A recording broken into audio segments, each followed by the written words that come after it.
माझ्या प्रियांनो, कसे आहात? छान आहात ना? सकाळचे वातावरण कसे आहे? आज सकाळी तुम्ही परमेश्वराशी बोललात का?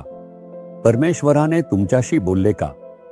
मग मी प्रश्न विचारतो, तुम्ही स्वतःला विचारायला हवे, आज परमेश्वराने माझ्याशी बोलले का? आज मी परमेश्वराशी बोललो का? तुम्ही स्वतःला हा प्रश्न विचारायला हवा. त्यासाठी आपण स्वतःला समर्पित करायला येशूच्या मार्गावर चालणाऱ्या मुलांनी परमेश्वराशी बोलायला हवे. ठीक आहे, आज तुमच्या आयुष्यात काहीच समस्या घडत नाही, काहीच घडत नाही.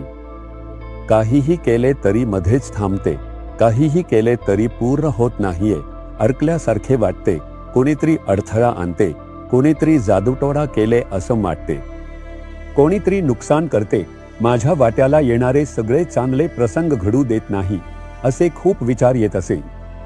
कोणीतरी जादूटोणा केलेले नाही, मंत्र केले नाही, कुणीही नुकसान केलेले नाही. तुमचे काम यशस्वी व्हावे असे वाटत असेल तर काय करावे हे वचनात परमेश्वराने सांगितले आहे. ते पाळले तर सगळे यशस्वी होईल. असे का असे विचारले तर कोणते वचन? स्तोत्रसंहिता 37:5. आपला जीवितक्रम परमेश्वरावर सोपवून दे, त्याच्यावर भाव ठेव, म्हणजे तो तुझी कार्यसिद्धी करी. सर्वप्रथम आपले मार्ग परमेश्वराच्या हातात सोपवायचे आणि दुसरे म्हणजे त्याच्यावर विश्वास ठेवायचा. माझा विश्वास त्याच्यावर आहे, तोच माझी काळजी घेईल.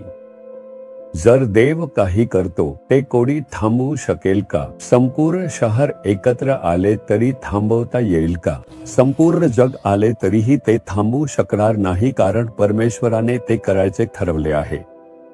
तुम्हाला वाटते का की ते कसे थांबवता येईल? जर परमेश्वर तुमच्या बाजूने एखादे कार्य घडवायला ठरवले तर कोणीही ते थांबवू शकत नाही. जादूटोणा देखील ते थांबवू शकत नाही. कोणत्याही सैतानी शक्तीच्या कृतींनी ते थांबवता येणार नाही, कारण तो आपलं कार्य पूर्ण करणारच. तो कार्य पूर्ण करणारा असेल तर आपले मार्ग त्याच्याकडे सोपवले पाहिजेत. तुम्ही जसे आहात तसेच वागलात तर परमेश्वर तुम्हाला आशीर्वाद देईल असे वाटते का? एक तरुण माझ्याकडे आला, म्हणाला, मी काहीही केले तरी ते यशस्वी होणार नाही. मी विचारलो, तुम्ही काय केला? मी दुकान उघडून उदरनिर्वाह करावा असे ठरवले. मग माझ्या नातेवाईकांनी सांगितले की या ठिकाणी आज दुकान सुरू केले तर छान चालेल असं त्यांनी सांगितले.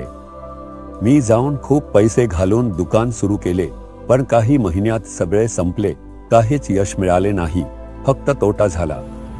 नंतर एका मित्राने सांगितले की या भागात नवीन खूप घरे बांधली जात आहेत, इथे दुकान टाकले तर व्यवसाय छान वाढेल असे त्यांनी सांगितले. तिथे नेऊन दुकान टाकले, पण तिथेही तोटा झाला, नुकसानच झाले. मग मी विचार केला, आता पुढे दुसऱ्यांवर विश्वास ठेवून बसता आपणच आपली योजना आखूया असे ठरवले. खूप ठिकाणी चौकशी करून मी स्वतःच बरीच माहिती मिळवली आणि आपल्यात क्षमता आहे, आपल्याला हे सगळे करता येईल, संधी आहे, करूया असे ठरवून तिथे जाऊन दुकान टाकले. पण तेही तोट्यातच गेले. मी जिथे जिथे जातो तिथे मला तोटाच मिळतो, काहीच फायदा होत नाही. मी काय करावं असे विचारले तेव्हा त्यांनी हा वचन घेतला, सांगितले, सर्वात आधी भाऊ, तुझा मार्ग तू परमेश्वराकडे सोपव, तूच सगळं प्लॅन करतोस असं त्यांनी सांगितले. ते म्हणाले, अशा परिस्थितीत म्हणून इथे सुरू करू शकतो, तिथे सुरू करू शकतो असं सांगितले. प्रभू, मला कुठे व्यवसाय सुरू करायचा हे माहित नाही, मी तुझ्यावर विश्वास ठेवतोय, तुझ्याकडे हे सर्व सोपवतोय, मला मार्गदर्शन कर, स्वतःला समर्पित कर. सर्वप्रथम प्रभूकडे समर्पण कर. तूच सगळं प्लॅन करू नकोस, तूच निर्णय घेऊ नकोस, तूच सगळं करू नकोस. दुसरं म्हणजे त्याच्यावर विश्वास ठेव, स्वतःच्या क्षमतेवर नाही. तुला ताकद दिली ती परमेश्वराने, ज्ञान दिले ते परमेश्वराने, तुला कौशल्य दिले परमेश्वरानेच. कौशल्यावर विश्वास ठेवू नकोस, कौशल्य देणाऱ्या परमेश्वरावर विश्वास ठेव. तुझा विश्वास परमेश्वरावर असेल तर यश नक्की मिळेल. हो, तो वचन नीट समजून घेतला आणि स्वतःला परमेश्वराकडे समर्पित केले.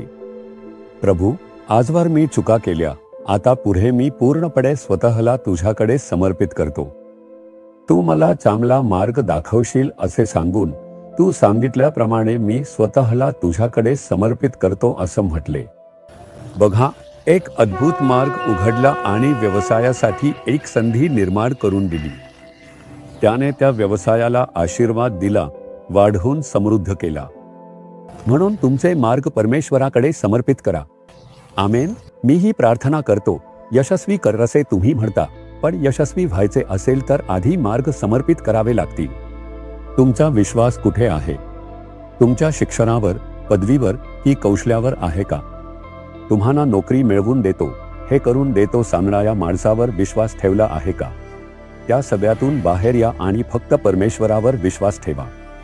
फक्त तोच आहे असे म्हणून बघा, तुमचे काम नक्कीच होईल. आता प्रभूकडे बघा आणि म्हणा, प्रभू, हे तुझ्याकडेच आहे. माझे सर्व मार्ग मी तुझ्याकडे सोपवतो. विश्वास मी तुझ्यावर ठेवतो. तूच माझ्यासाठी सर्व काही आहेस.